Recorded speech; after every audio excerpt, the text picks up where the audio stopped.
And we are in line 5. Whoever secretly slanders his neighbor, him I will destroy. The one who has a haughty look and a proud heart, him I will not endure. And so this is David is talking about what he's going to do to those who slander the neighbor, and to those who have that haughty look and a proud heart. And so those are characteristics that God don't like or doesn't like. And so remember, a slander is a malicious statement. And so he's saying that whoever secretly slanders his neighbor, him I will destroy. And if you're slandering and you haven't been destroyed, it's because God is having mercy on you. So the one who has a haughty look and a proud heart, him I will not endure. And so that sends us to Proverbs 6.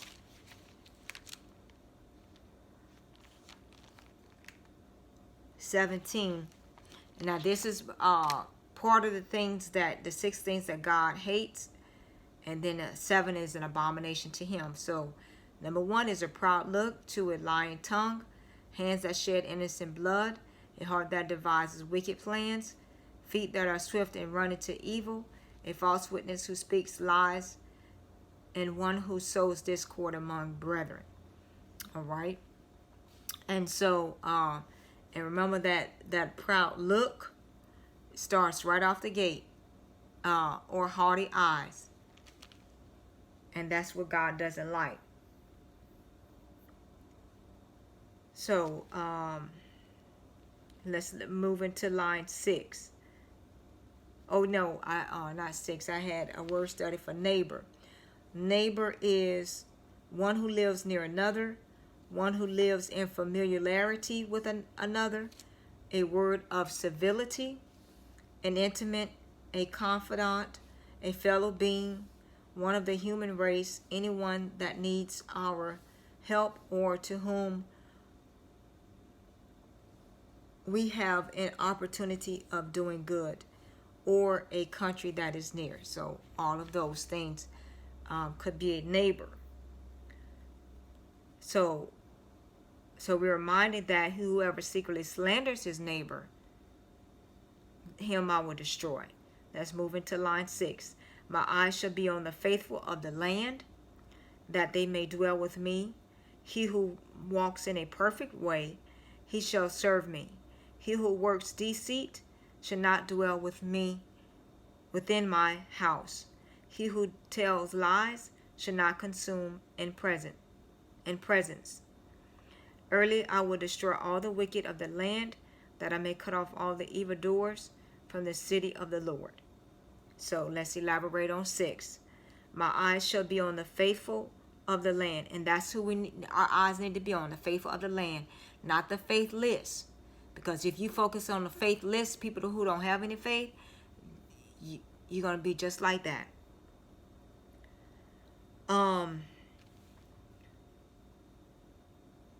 That they may dwell with me.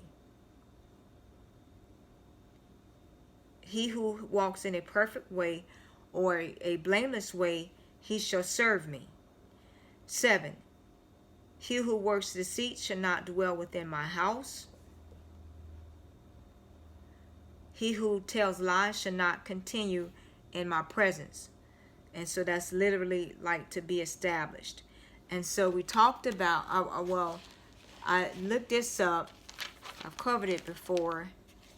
In Revelation 22, that talks about, but outside are dogs, and dogs, are the unbelievers, and sorcerers, and sexually immoral, and murderers, and idolaters, and whoever loves and practices a lie. Loving and practicing lying is not good at all. Why? Because Satan is a characteristic of evil and of lying. Because Jesus said that what? You're just like your father, the devil.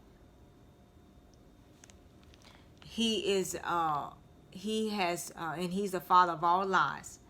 And he has been lying from the beginning. And every father has children. You know, if you don't have any children or being a father figure to somebody, you're not a father. But if you have children, you're considered a father. So if Jesus called Satan the father of all lies, he has some lying children out there.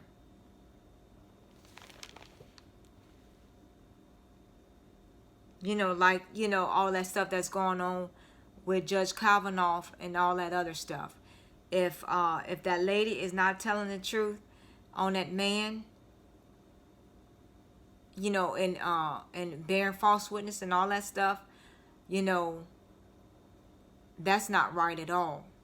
And if you're trying to crucify somebody on something that happened, I'm not saying he did or didn't, you know, just hear what I'm saying. If that was a child, if he had done, he was a child, he was a teenager. And so you mean to tell me that the teenagers in our lives, if they commit a crime, if they commit an offense, you're going to hold that against them for the rest of their lives? We haven't even gotten into what, we're going to get into that soon, about as Jesus casts, or God casts our sins as far as the east from the west, never to remember them again. And if God can forgive and forget, what's wrong with we as human beings? Are we better than God that we can't forgive?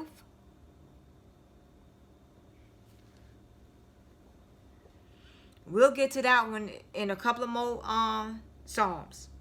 Let me finish up Psalm 101.